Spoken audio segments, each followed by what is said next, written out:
+1 arts, B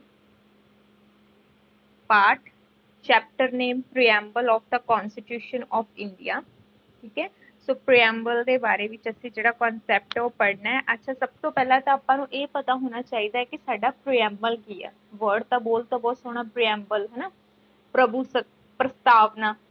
preamble ਦਾ ਮਤਲਬ ਕੀ ਹੈ? ਪ੍ਰਸਤਾਵਨਾ। ਤੋ ਪ੍ਰੀਐਂਬਲ ਹੈ ਕੀ ਐਕਚੁਅਲ ਦੇ ਵਿੱਚ? ਅੱਛਾ, ਮੈਂ ਤੁਹਾਨੂੰ ਕਨਸਟੀਟਿਊਸ਼ਨ ਕਰਵਾਇਆ ਪੂਰਾ ਦਾ ਪੂਰਾ। ਸਾਡਾ ਜਿਹੜਾ ਕਨਸਟੀਟਿਊਸ਼ਨ ਹੈ ਨਾ, ਕਨਸਟੀਟਿਊਸ਼ਨ ਦੇ ਬਾਹਰ ਜਿੱਦਾਂ ਬੁੱਕ ਦੇ ਬਾਹਰ ਕੋਈ ਚੀਜ਼ਾਂ ਲਿਖੀਆਂ ਹੁੰਦੀਆਂ ਨਾ ਕਿ ਬੁੱਕ ਕਿਹਦੇ ਬਾਰੇ ਵਿੱਚ ਹੈ, ਏਦਾਂ ਹੀ ਕਨਸਟੀਟਿਊਸ਼ਨ ਦੇ ਬਾਹਰ ਜਿਹੜੇ ਵਰਡ ਲਿਖੇ ਗਏ ਨਾ ਉਹਨਾਂ ਨੂੰ ਪ੍ਰੀਐਂਬਲ ਬੋਲਦੇ ਆ। ਜਿੱਦਾਂ ਉਹਦੇ ਬਾਹਰ ਵਰਡ ਲਿਖੇ ਗਏ ਆ,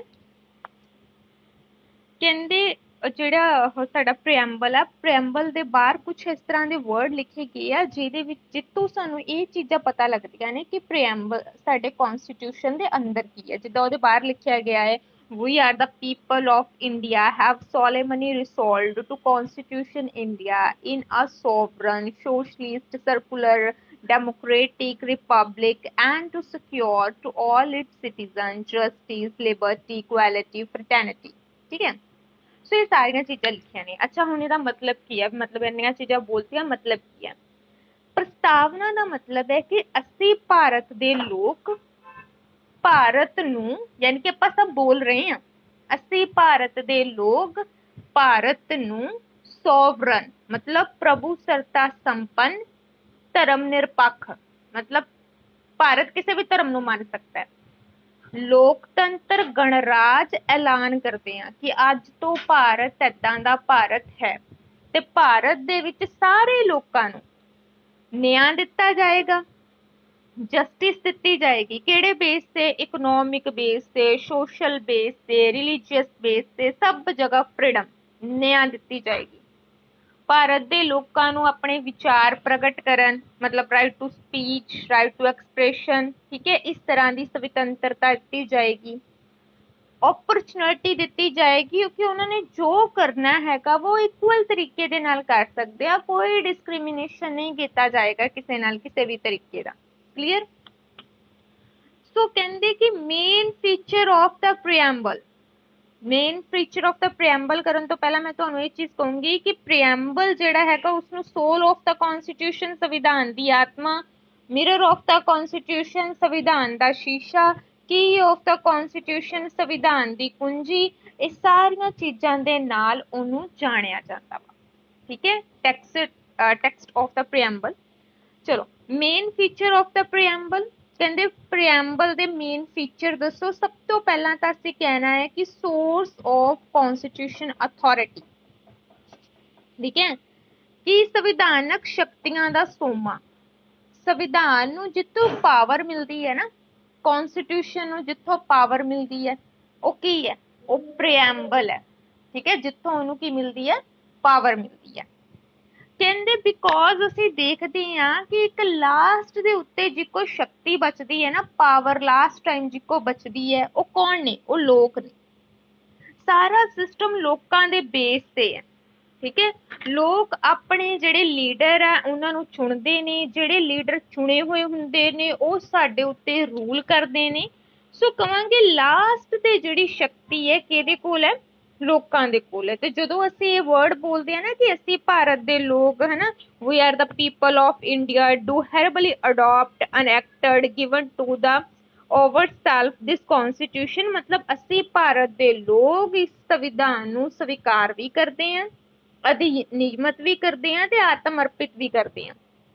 ਠੀਕ ਹੈ, ਮਤਲਬ ਕਿ ਇਹ ਸੰਵਿਧਾਨ ਭਾਰਤ ਦੇ ਲੋਕਾਂ ਦੇ ਦੁਆਰਾ ਬਣਾਇਆ ਗਿਆ ਵਾ ਤੇ ਅਸੀਂ ਇਸ ਨੂੰ ਐਕਸੈਪਟ ਕਰਦੇ ਹਾਂ। ਲੇਕਿਨ ਕੁਝ ਲੋਕਾਂ ਨੇ ਨਾ ਇਹਦਾ ਕ੍ਰਿਟੀਸਾਈਜ਼ ਕਰਤਾ, ਕਹਿੰਦੇ ਤੁਸੀਂ ਬਾਰ-ਬਾਰ ਕਹਿ ਰਹੇ ਆ ਅਸੀਂ ਭਾਰਤ ਦੇ ਲੋਕ, ਅਸੀਂ ਭਾਰਤ ਦੇ ਲੋਕ, ਅਸੀਂ ਸੰਵਿਧਾਨ ਬਣਾਇਆ ਹੈ। ਕਹਿੰਦੇ ਸੰਵਿਧਾਨ ਨੂੰ ਬਣਾਉਂਦੇ ਟਾਈਮ ਨਾ ਤਾਂ ਆਮ ਲੋਕਾਂ ਦੀ ਰਾਏ ਲਈ ਗਈ, ਨਾ ਆਮ ਲੋਕਾਂ ਨੂੰ ਵਿੱਚ ਕੰਟਰੀਬਿਊਸ਼ਨ ਕਰਨ ਦਾ ਕੋਈ ਰਾਈਟ ਦਿੱਤਾ ਗਿਆ। ਇਹ ਸੰਵਿਧਾਨ ਜੋ ਐਸਟੈਬਲਿਸ਼ ਕੀਤਾ ਹੈ, ਸੰਵਿਧਾਨ ਜੋ ਬਣਾਇਆ ਗਿਆ ਵਾ, ਇਹ ਸਿਰਫ ਕੁਝ ਕੁ ਲੀਡਰ ਜਿਹੜੇ ਕਿ ਆਲਰੇਡੀ ਪਹਿਲਾਂ ਵਿੱਚ ਪੋਲਿਟਿਕਸ ਤੇ ਸੀਗੇ ਉਹਨਾਂ ਨੇ ਬਣਾਇਆ ਵਾ, ਅਸੀਂ ਨਹੀਂ ਬਣਾਇਆ। ਠੀਕ ਹੈ, ਸੋ ਕਹਿੰਦੇ ਕਿ 90 ਬਟ ਅਸੀਂ ਕਵਾਂਗੇ ਠੀਕ ਹੈ ਜੇ ਤੁਸੀਂ ਸੰਵਿਧਾਨ ਨਹੀਂ ਬਣਾਇਆ ਤੇ 1952 ਦੇ ਵਿੱਚ ਫਸਟ ਟਾਈਮ ਇਲੈਕਸ਼ਨ ਕੀਤੀਆਂ ਗਈਆਂ ਸੀ। ਇਲੈਕਸ਼ਨ ਦੇ ਵਿੱਚ ਸਾਰਿਆਂ ਨੂੰ ਪਾਰਟਿਸਿਪੇਟ ਕਰਨ ਦੇ ਲਈ ਕਿਹਾ ਗਿਆ ਸੀਗਾ, ਤੁਸੀਂ ਪਾਰਟਿਸਿਪੇਟ ਕਰ ਲੈਂਦੇ। ਤੇ ਜਿਨ੍ਹਾਂ ਲੋਕਾਂ ਨੇ ਪਾਰਟਿਸਿਪੇਟ ਕੀਤਾ ਉਹਨਾਂ ਨੇ ਵੀ ਤਾਂ ਫਿਰ ਉਹਨਾਂ ਲੋਕਾਂ ਨੂੰ ਸਿਲੈਕਟ ਕੀਤਾ ਨਾ ਜਿਨ੍ਹਾਂ ਨੇ ਕਨਸਟੀਟਿਊਸ਼ਨ ਬਣਾਇਆ ਵਾ। ਤਾਂ ਗੱਲ ਤਾਂ ਦੁਬਾਰਾ ਉੱਥੇ ਹੀ ਆ ਜਾਂਦੀ ਹੈ। ਸੋ ਅਸੀਂ ਉਹਨਾਂ ਦੇ ਕ੍ਰਿਟੀਸਾਈਜ਼ ਦਾ ਵੀ ਕ੍ਰਿਟੀਸਾਈਜ਼ ਕਰਤਾ। ਠੀਕ, ਉਸ ਤੋਂ ਬਾਅਦ ਨੇਚਰ ਆਫ ਦਾ ਸਟੇਟ, ਕਹਿੰਦੇ ਤੁਹਾਡੀ ਸਟੇਟ ਦਾ ਨੇਚਰ ਕਿੱਦਾਂ ਦਾ ਵਾ। ਅਸੀਂ ਕਹਿੰਦੇ ਸਾਡੀ ਸਟੇਟ ਇੱਕ ਸੋਵਰਨ ਸਟੇਟ ਹੈ। ਸੋਵਰਨ ਦਾ ਮਤਲਬ ਹੈ ਐਕਸਟਰਨਲ ਇੰਟਰਨਲ ਤੌਰ ਤੇ ਟੋਟਲੀ ਫ੍ਰੀ ਹੈ। ਸਾਡੇ ਉੱਤੇ ਕੋਈ ਰੂਲ ਨਹੀਂ ਬਣਾ ਸਕਦਾ। ਅਸੀਂ ਬਾਹਰੋਂ ਕਿਸੇ ਕੰਟਰੀ ਦੇ ਰੂਲ ਮੰਨਣ ਦੇ ਲਈ ਕੋਈ ਪਾਬੰਦ ਨਹੀਂ ਹੈਗਾ, ਬਿਕੋਜ਼ ਸਾਡੀ ਜਿਹੜੀ ਸਟੇਟ ਹੈ ਇੰਟਰਨਲ ਤੇ ਐਕਸਟਰਨਲ ਤੌਰ ਤੇ ਟੋਟਲੀ ਫ੍ਰੀडम ਦੇ ਵਿੱਚ ਹੈ। ਠੀਕ ਹੈ, ਉਸ ਤੋਂ ਬਾਅਦ ਅਸੀਂ ਕਵਾਂਗੇ ਸਾਡੀ ਸਟੇਟ ਇੱਕ ਸੋਸ਼ਲਿਸਟ ਸਟੇਟ ਹੈ। ਸੋਸ਼ਲਿਸਟ ਦਾ ਮਤਲਬ ਸਮਝਦੇ ਹੋ, ਅਮੀਰ ਤੇ ਗਰੀਬ ਇਹਦੇ ਵਿੱਚ ਕੋਈ ਡਿਸਕ੍ਰਿਮੀਨੇਸ਼ਨ ਨਹੀਂ ਕੀਤਾ ਜਾਏਗਾ। ਸਾਰੇ ਲੋਕ ਇੱਥੋਂ ਦੇ ਇੱਕੋ ਜਿਹੇ ਨੇ, ਸਭ ਨੂੰ ਇਕੁਐਲਿਟੀ ਦਿੱਤੀ ਜਾਏਗੀ। ਅਗਰ ਕੋਈ ਪਰਸਨ ਓਲਡ ਹੋ ਚੁੱਕਾ ਵਾ ਜਾਂ ਉਹ ਅਨਇੰਪਲੋਏ ਆ ਜਾਂ ਫਿਰ ਉਹ ਹੈਂਡੀਕੈਪ ਪਰਸਨ ਆ, ਦੈਨ ਅਸੀਂ ਉਹਦੀ ਹੈਲਪ ਕਰਾਂਗੇ। ਅਸੀਂ ਇਹ ਚੀਜ਼ ਕਵਾਂਗੇ ਸਾਡੀ ਸਟੇਟ ਜਿਹੜੀ ਆ ਸੋਸ਼ਲਿਸਟ ਸਟੇਟ ਹੈ। ਲੇਕਿਨ ਕਿਸੇ ਲੋਕਾਂ ਨੇ ਉਹਦਾ ਵੀ ਕ੍ਰਿਟੀਸਾਈਜ਼ ਕੀਤਾ ਵਾ। ਕ੍ਰਿਟੀਸਾਈਜ਼ ਮਤਲਬ ਆਲੋਚਨਾ। ਕਹਿੰਦੇ ਅੱਛਾ ਤੁਸੀਂ ਸਭ ਲੋਕ ਇੱਕੋ ਜਿਹੇ ਹੋ, ਤੁਹਾਡੇ ਨਾਲ ਡਿਸਕ੍ਰਿਮੀਨੇਸ਼ਨ ਨਹੀਂ ਕੀਤਾ ਜਾਂਦਾ। ਕਹਿੰਦੇ ਇਸ ਤਰ੍ਹਾਂ ਦਾ ਕੁਝ ਨਹੀਂ, ਅੱਜ ਦੇ ਟਾਈਮ ਪੀਰੀਅਡ ਦੇ ਵਿੱਚ ਵੀ ਤੁਹਾਡੇ ਨਾਲ ਡਿਸਕ੍ਰਿਮੀਨੇਸ਼ਨ ਕੀਤਾ ਜਾਂਦਾ ਹੈ। ਅੱਪਰ ਤੇ ਲੋਅਰ ਦੇ ਵਿਚਕਾਰ ਡਿਸਕ੍ਰਿਮੀਨੇਸ਼ਨ ਹੈ। ਕਹਿੰਦੇ ਸਾਡੇ ਕੁਝ ਨਾ ਡਾਇਰੈਕਟਿਵ ਪ੍ਰਿੰਸੀਪਲ ਨੇ। ਡਾਇਰੈਕਟਿਵ ਪ੍ਰਿੰਸੀਪਲ ਦਾ ਮਤਲਬ ਸਮਝਦੇ ਹੋ, ਉਹ 'ਚ ਨਾ ਬਹੁਤ ਅੱਛੀਆਂ ਚੀਜ਼ਾਂ ਲਿਖੀਆਂ ਨੇ ਡਾਇਰੈਕਟਿਵ ਪ੍ਰਿੰਸੀਪਲ ਦੇ ਵਿੱਚ।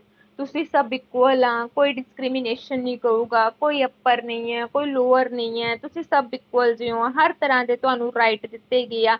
ਲੇਕਿਨ ਡਾਇਰੈਕਟਿਵ ਪ੍ਰਿੰਸੀਪਲ ਸਾਡੇ ਕਨਸਟੀਟਿਊਸ਼ਨ ਸੰਵਿਧਾਨ 'ਚ ਲਿਖੇ ਨੇ, ਸਿਰਫ ਲਿਖੇ ਹੀ ਨੇ ਬਸ, ਉਹਨੂੰ ਇੰਪਲੀਮੈਂਟ ਨਹੀਂ ਕੀਤਾ ਜਾਏਗਾ। ਜਿੱਦਾਂ ਕੈਪਟਨ ਅਮਰਿੰਦਰ ਸਿੰਘ ਨੇ ਕਿਹਾ ਸੀ ਨਾ ਤੁਹਾਨੂੰ ਫੋਨ ਦਵਾਂਗੇ, ਬਸ ਦਵਾਂਗੇ, ਦਿੱਤੇ ਤਾਂ ਨਹੀਂ ਨਾ। ਸੇਮ ਉੱਦਾਂ ਦੇ ਡਾਇਰੈਕਟਿਵ ਪ੍ਰਿੰਸੀਪਲ ਉਹ 'ਚ ਇੰਨੀਆਂ ਅੱਛੀਆਂ ਚੀਜ਼ਾਂ ਲਿਖੀਆਂ ਗਈਆਂ ਨੇ ਨਾ। ਤੇ ਇੱਕ ਰਾਈਟਰ ਨੇ ਕਿਹਾ ਵੀ ਸੀ, ਕਹਿੰਦੇ ਜੇ ਸਾਰੀਆਂ ਚੀਜ਼ਾਂ ਵਾਕਈ ਸਾਨੂੰ ਗਵਰਨਮੈਂਟ ਦੇ ਦਿੰਦੀ ਹੈ ਨਾ, ਸਾਡੀ ਧਰਤੀ ਤੇ ਤਾਂ ਸਵਰਗ ਆ ਜਾਣਾ ਹੈ। ਬਟ ਸਾਡੀ ਗਵਰਨਮੈਂਟ ਨੇ ਤਾਂ ਬਹੁਤ ਅੱਛੇ ਵਰਡਸ ਦੇ ਵਿੱਚ ਇਸ ਨੂੰ ਬੋਲਿਆ ਹੈ ਕਿ ਅਸੀਂ ਤੁਹਾਨੂੰ ਕਿਸੇ ਵੀ ਤਰੀਕੇ ਨਾਲ ਡਾਇਰੈਕਟਿਵ ਪ੍ਰਿੰਸੀਪਲ ਨਹੀਂ ਦੇ ਸਕਦੇ, ਕਿਉਂਕਿ ਸਾਡੇ ਕੋਲ ਇੰਨਾ ਪੈਸਾ ਹੀ ਨਹੀਂ ਹੈ ਤੁਹਾਨੂੰ ਡਾਇਰੈਕਟਿਵ ਪ੍ਰਿੰਸੀਪਲ ਦੇ ਦਈਏ। ਉਸ ਤੋਂ ਬਾਅਦ India is a secular state. Secular ਦਾ ਮਤਲਬ ਸਮਝਦੇ ਹੋ ਨਾ, ਮੈਂ ਬਹੁਤ ਵਾਰ ਸਮਝਾਇਆ ਵਾ, ਧਰਮ ਨਿਰਪੱਖ। ਇੰਡੀਆ ਕੀ ਹੈ? ਇੰਡੀਆ ਇੱਕ ਸਰਕੂਲਰ ਸਟੇਟ ਹੈ, ਧਰਮ ਨਿਰਪੱਖ ਹੈ, ਜਿਹੜਾ ਰਿਲੀਜੀਅਸ ਦੇ ਬੇਸਿਸ ਦੇ ਉੱਤੇ ਗਵਰਨਮੈਂਟ ਤੁਹਾਡੇ ਨਾਲ ਕਿਸੇ ਵੀ ਤਰ੍ਹਾਂ ਦਾ ਕੋਈ ਡਿਸਕ੍ਰਿਮੀਨੇਸ਼ਨ ਨਹੀਂ ਕਰਦੀ। ਤੁਸੀਂ ਕਿਸੇ ਵੀ ਰਿਲੀਜੀਅਸ ਨੂੰ ਮੰਨ ਸਕਦੇ ਹੋ, ਕਿਸੇ ਵੀ ਤਰੀਕੇ ਨਾਲ ਪਾਠ ਪੂਜਾ ਕਰ ਸਕਦੇ ਹੋ। ਗਵਰਨਮੈਂਟ ਕਦੇ ਤੁਹਾਨੂੰ ਨਹੀਂ ਕਹੇਗੀ ਕਿ ਤੁਸੀਂ ਇਸ ਧਰਮ ਨੂੰ ਮੰਨਣਾ ਹੈ ਜਾਂ ਉਸ ਧਰਮ ਨੂੰ ਮੰਨਣਾ ਹੈ। ਤੁਸੀਂ ਕਿਸੇ ਵੀ ਦੇਵੀ ਦੇਵਤਾ ਮਤਲਬ ਗੋਡੈਸ ਦੀ ਵਰਸ਼ਿਪ ਕਰਦੇ ਹੋ। ਤੁਹਾਡਾ ਆਰਟੀਕਲ 25 ਤੋਂ ਆਰਟੀਕਲ 28 ਦੇ ਵਿੱਚ ਦਿੱਤਾ ਵੀ ਗਿਆ ਵਾ ਕਿ ਤੁਹਾਡੇ ਨਾਲ ਕਿਸੇ ਵੀ ਤਰੀਕੇ ਦਾ ਕੋਈ ਵੀ ਡਿਸਕ੍ਰਿਮੀਨੇਸ਼ਨ ਨਹੀਂ ਕੀਤਾ ਜਾਏਗਾ। ਰਾਈਟ ਟੂ ਰਿਲੀਜੀਅਸ ਫ੍ਰੀडम ਮਤਲਬ ਕਿ ਤੁਹਾਨੂੰ ਫ੍ਰੀडम ਦਿੱਤੀ ਗਈ ਹੈ ਰਿਲੀਜੀਅਸ ਦੇ ਬੇਸਿਸ ਦੇ ਉੱਤੇ ਕਿ ਤੁਸੀਂ ਜਿਹੜੇ ਮਰਜ਼ੀ ਧਰਮ ਨੂੰ ਮੰਨਣਾ ਹੈ ਤੁਸੀਂ ਲੋਕ ਮੰਨ ਸਕਦੇ ਹੋ। ਕਲੀਅਰ? ਚਲੋ ਉਸ ਤੋਂ ਬਾਅਦ ਕਰਦੇ ਹੈਗੇ ਆ ਕਿ India is a democratic state. ਕਹਿੰਦੇ ਇੰਡੀਆ ਇੱਕ ਡੈਮੋਕ੍ਰੇਟਿਕ ਸਟੇਟ ਹੈ, ਸਾਰੀ ਸ਼ਕਤੀ ਲੋਕਾਂ ਦੇ ਕੋਲ ਹੈ, ਲੋਕ ਆਪਣੇ ਲੀਡਰ ਆਪ ਸਿਲੈਕਟ ਕਰਦੇ ਨੇ ਯੂਨੀਵਰਸਲ ਅਡਲਟ ਫਰੈਂਚਾਈਜ਼ ਦੇ ਬੇਸ ਤੇ, ਮਤਲਬ ਬਾਲਗ ਮਤ ਅਧਿਕਾਰ ਦੇ ਬੇਸ ਤੇ। ਕਹਿੰਦੇ ਇਸ ਤਰ੍ਹਾਂ ਕੀ ਹੁੰਦਾ ਹੈ, ਸਟੇਟ ਔਰ ਸੈਂਟਰਲ ਜਿਹੜੀ ਗਵਰਨਮੈਂਟ ਹੈਗੀ ਹੈ ਨਾ, ਉਹ ਇੱਕ ਕਿਸਮ ਦੀਆਂ ਰਿਸਪੌਂਸਿਬਲ ਗਵਰਨਮੈਂਟ ਬਣ ਜਾਂਦੀਆਂ, ਕਿਉਂਕਿ ਸਟੇਟ ਨੂੰ ਪਤਾ ਹੁੰਦਾ ਮੈਂ ਉਦੋਂ ਤੱਕ ਹੀ ਆਪਣੀ ਪੋਜੀਸ਼ਨ ਤੇ ਆ ਜਦੋਂ ਤੱਕ ਮੈਨੂੰ ਲੋਕ ਪਸੰਦ ਕਰਦੇ ਨੇ, ਲੋਕ ਨਹੀਂ ਪਸੰਦ ਕਰਨਗੇ ਮੈਨੂੰ ਪੋਸਟ ਤੋਂ ਰਿਮੂਵ ਕਰ ਦੇਣਗੇ।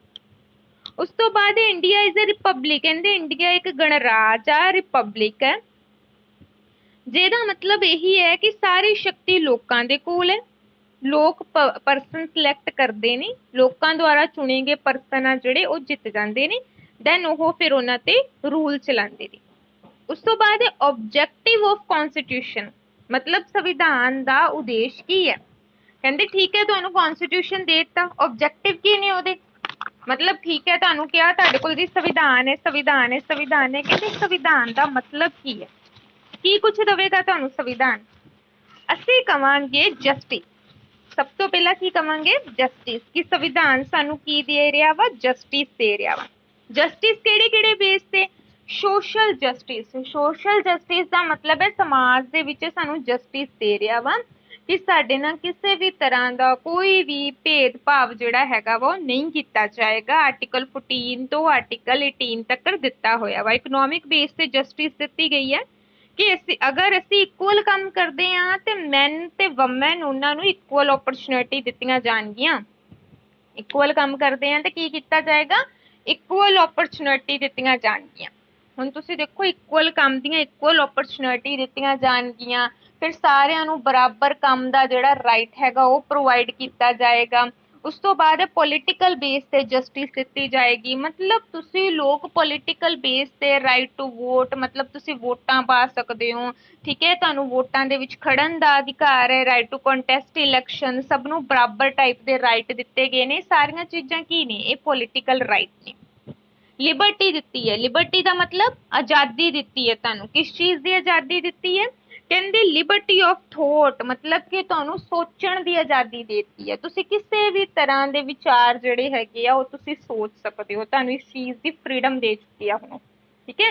ਯਾਨੀ ਕਿ ਤੁਸੀਂ ਕਿਸੇ ਵੀ ਤਰ੍ਹਾਂ ਦੇ ਵਿਚਾਰ ਜਿਹੜੇ ਹੈਗੇ ਉਹਨੂੰ ਸੋਚ ਸਕਦੇ ਹੋ, ਆਰਟੀਕਲ 19 ਦੇ ਵਿੱਚ ਦਿੱਤਾ ਗਿਆ ਵਾ।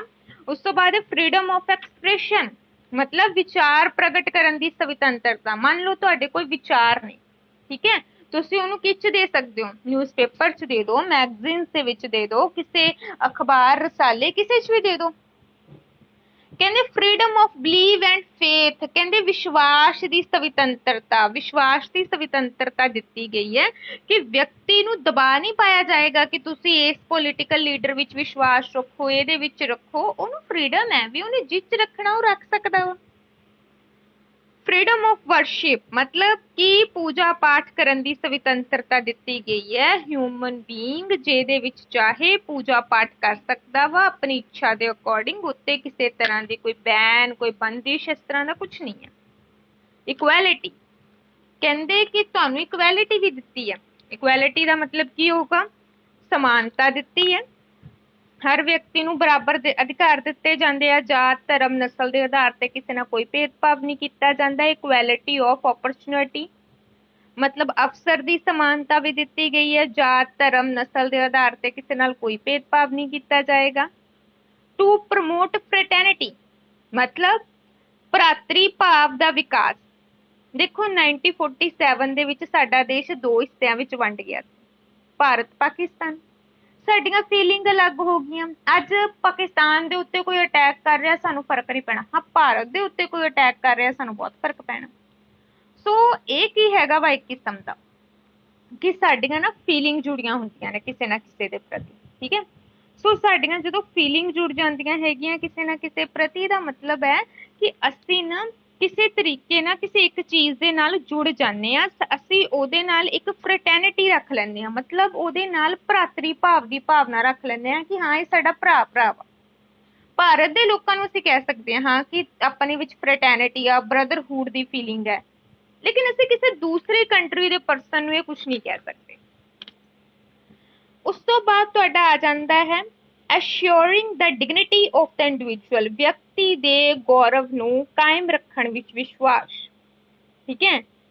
ਕਹਿੰਦੇ ਜਦੋਂ ਵਿਅਕਤੀ ਦੇ ਵਿੱਚ ਇੱਕ ਪ੍ਰਾਊਡ ਵਾਲੀ ਫੀਲਿੰਗ ਆ ਜਾਂਦੀ ਹੈ ਨਾ, ਦੈਨ ਇਹਦਾ ਮਤਲਬ ਹੈ ਕਿ ਉਸਦੇ ਵਿੱਚ ਨਾ ਡਿਗਨਿਟੀ ਆ ਗਈ ਹੈ। ਮਤਲਬ ਉਹਦੇ ਵਿੱਚ ਹੁਣ ਜੋ ਬੈਡ ਫੀਲਿੰਗਸ ਸੀਗੀਆਂ ਉਹ ਖਤਮ ਹੋ ਚੁੱਕੀਆਂ, ਠੀਕ। ਉਸ ਤੋਂ ਬਾਅਦ date of adoption of the constitution, ਕਹਿੰਦੇ ਕਦੋਂ ਅਡਾਪਟ ਕੀਤਾ ਗਿਆ ਸੀ? ਕਹਿੰਦਾ 26 ਨਵੰਬਰ 1949 ਨੂੰ ਇਹਨੂੰ ਅਪਣਾ ਲਿਆ ਗਿਆ ਸੀ, ਅਡਾਪਟ ਕਰ ਲਿਆ ਗਿਆ ਸੀ। 26 ਜਨਵਰੀ 1950 ਨੂੰ ਇਸਨੂੰ ਇੰਪਲੀਮੈਂਟ ਕਰ ਦਿੱਤਾ ਗਿਆ ਸੀ। ਉਸ ਤੋਂ ਬਾਅਦ ਆ ਜਾਂਦਾ ਕ੍ਰਿਟੀਸਾਈਜ਼ ਆਫ ਦਾ ਪ੍ਰੀਐਮਬਲ, ਮਤਲਬ ਪ੍ਰਸਤਾਵਨਾ ਦੀ ਆਲੋਚਨਾ ਕਰਨੀ ਹੈ। ਸਭ ਤੋਂ ਪਹਿਲਾਂ ਹੈ wrong use of the word we are the people of India, ਅਸੀਂ ਭਾਰਤ ਦੇ ਲੋਕ। ਗਲਤ ਸ਼ਬਦ ਹੈ। ਗਲਤ ਸ਼ਬਦ ਕਿਸ ਤਰ੍ਹਾਂ ਵਾ? ਕਿਉਂਕਿ ਕਹਿੰਦੇ ਦੇਖੋ ਪਹਿਲੀ ਗੱਲ ਤਾਂ ਜਦੋਂ ਸੰਵਿਧਾਨ ਬਣਾਇਆ ਸਾਡੀਆਂ ਕੋਈ ਵੋਟਾਂ ਨਹੀਂ ਲਈਆਂ ਗਈਆਂ, ਅਸੀਂ ਲੋਕ ਤਾਂ ਵਿੱਚ ਕੋਈ ਐਡ ਹੈ ਨਹੀਂ ਸੀਗੇ, ਠੀਕ। ਫਿਰ ਤੁਸੀਂ ਕਿੱਦਾਂ ਕਹਿਤਾ we are the people of India, ਅਸੀਂ ਤਾਂ ਵਿੱਚ ਹੈ ਹੀ ਨਹੀਂ, ਸੋ ਕਹਿੰਦੇ ਗਲਤ ਵਰਡ ਹੈ, ਅਸੀਂ ਨਹੀਂ ਇਹਦੇ ਵਿੱਚ ਪਾਰਟਿਸਿਪੇਟ ਕੀਤਾ। ਦੂਜਾ, preamble is not part of the constitution. ਮੈਂ ਕੀ ਬੋਲਿਆ, ਪ੍ਰੀਐਮਬਲ ਕੀ ਹੈ, ਸੰਵਿਧਾਨ ਦੇ ਬਾਹਰ ਲਿਖਿਆ ਹੋਇਆ ਵਾ, ਠੀਕ ਹੈ। ਬੁੱਕ ਹੁੰਦੀ ਹੈ ਨਾ, ਬੁੱਕ ਦੀ ਬਾਹਰਲੀ ਸਾਈਡ ਪੇਜ ਹੁੰਦਾ, ਉੱਤੇ ਲਿਖਿਆ ਵਾ। ਕਹਿੰਦੇ ਜੇ ਉਹਦਾ ਪਾਰਟ ਹੁੰਦਾ ਤੇ ਉਹਦੇ ਵਿੱਚ ਹੁੰਦਾ, ਇਹ ਤਾਂ ਉਹਦਾ ਪਾਰਟ ਹੀ ਨਹੀਂ ਹੈ, ਬਾਹਰਲਾ ਹਿੱਸਾ ਵਾ। ਤਾਂ ਤੁਸੀਂ ਕਿੱਦਾਂ ਕਹਿਤਾ ਕਿ ਕਨਸਟੀਟਿਊਸ਼ਨ ਜੋ ਪ੍ਰੀਐਮਬਲ ਹੈ ਕਨਸਟੀਟਿਊਸ਼ਨ ਦਾ ਪਾਰਟ ਹੈ, ਕਹਿੰਦੇ ਗਲਤ ਬੋਲਿਆ ਵਾ, ਪਾਰਟ ਤਾਂ ਉਹਦਾ ਹੈ ਹੀ ਨਹੀਂ ਉਹ। ਤੀਸਰਾ, ਪ੍ਰੀਐਮਬਲ ਇਜ਼ ਨੋਟ ਜਸਟੀਫਿਕੇਬਲ। ਜਸਟੀਫਿਕੇਬਲ ਦਾ ਮਤਲਬ ਕੀ ਹੈ, ਕਹਿੰਦੇ ਮੰਨ ਲਓ ਤੁਹਾਡੇ ਪ੍ਰੀਐਮਬਲ ਦੀ ਕਿਸੇ ਨੇ ਆਲੋਚਨਾ ਕਰਤੀ, ਤੁਸੀਂ ਕੋਰਟ 'ਚ ਜਾ ਸਕਦੇ ਆ? ਨਹੀਂ, ਕਿਉਂਕਿ ਮੈਂ ਤਾਂ ਪਹਿਲਾਂ ਹੀ ਹਮੇਸ਼ਾ ਇੱਕ ਚੀਜ਼ ਕਹੀ ਹੈ ਕਿ ਜਿਹੜੀਆਂ ਚੀਜ਼ਾਂ ਸੰਵਿਧਾਨ ਦੇ ਅੰਦਰ ਨੇ ਉਹਦੇ ਬੇਸ ਤੇ ਤੁਸੀਂ ਕੋਰਟ 'ਚ ਜਾ ਸਕਦੇ ਹੋ, ਉਹ ਵੀ ਜਿਨ੍ਹਾਂ ਦੀ ਮਾਨਤਾ ਤੁਹਾਨੂੰ ਦਿੱਤੀ ਆ, ਤੁਸੀਂ ਫੇਰ ਕੋਰਟ 'ਚ ਜਾ ਸਕਦੇ ਹੋ। ਤੇ ਚੀਜ਼ਾਂ ਹੀ ਬਾਹਰ ਲਿਖੀਆਂ ਨੇ, ਤੁਸੀਂ ਕੋਰਟ 'ਚ ਜਾ ਹੀ ਨਹੀਂ ਸਕਦੇ। ਉਸ ਤੋਂ ਬਾਅਦ ਹੈ ਵੈਗੂ ਲੈਂਗੁਏਜ ਆਫ ਪ੍ਰੀਐਮਬਲ, ਅਸਪਸ਼ਟ ਧਾਰਨਾ।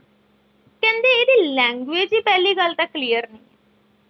ਮੈਂ ਤੁਹਾਨੂੰ ਕਹਿ ਦੇਵਾਂ ਤੁਹਾਨੂੰ ਫ੍ਰੀडम ਹੈ, ਇਕੁਐਲਿਟੀ ਹੈ, ਜੇ ਤੁਹਾਨੂੰ ਫ੍ਰੀडम ਦਾ ਮਤਲਬ ਨਹੀਂ ਪਤਾ, ਇਕੁਐਲਿਟੀ ਦਾ ਮਤਲਬ ਨਹੀਂ ਪਤਾ, ਤੁਸੀਂ ਤਾਂ ਕਹੋਗੇ ਨਾ ਕੀ ਬੇਵਕੂਫਾਂ ਵਾਲੀਆਂ ਗੱਲਾਂ ਲਿਖੀਆਂ, ਮੈਨੂੰ ਤਾਂ ਸਮਝ ਨਹੀਂ ਲੱਗਦੀਆਂ, ਹੈ ਨਾ।